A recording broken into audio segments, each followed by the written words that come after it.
Okay, welcome back. We continue our team coverage across central Texas of those deadly floods ravaging our area. Grace Reeder, she is in western Travis County. Grace, give us an update of what you're seeing there.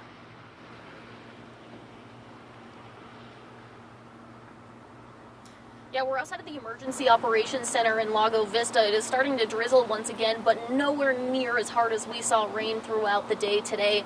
We did see fire crews here leave with one of their boats just about an hour ago, so operations here still very much underway. At this point, Travis County fire crews say that they've responded to dozens of water rescues over the past 24 hours, many of them near this area in Lago Vista.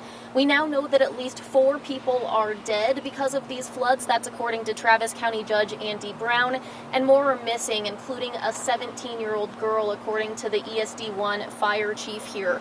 We're still waiting to learn exactly how many people are missing, but so far those numbers look to be anywhere from 10 to 13 people.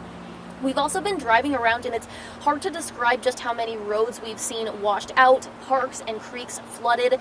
Fire officials told us the Sandy Creek area was where they saw the most people swept away in the early hours of this morning. They saw homes washed away in that area today as well. I talked to one of the groups in that position overnight. We have some videos and photos from them. A mom told me that her son was at a 4th of July sleepover near Jonestown. She told me a man who works near the house that those boys were sleeping at realized that water was rising rapidly and was able to yell out the outside of the house and get those kids awake and then get them to safety. I talked to that man just about an hour ago.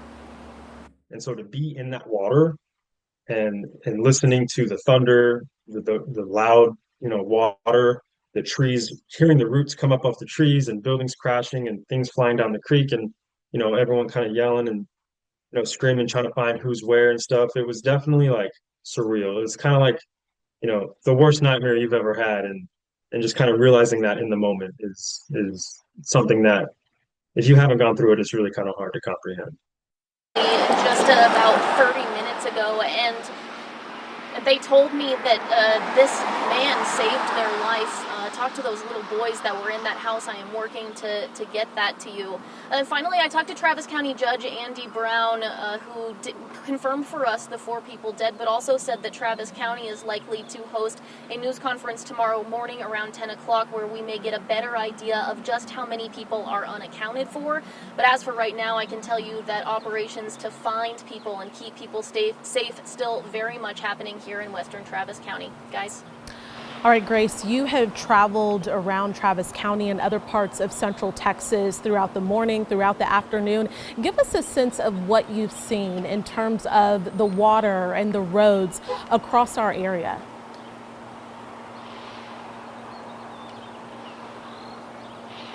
Yeah, there are many neighborhoods here in western Travis County that just don't connect anymore because the roads have simply washed away.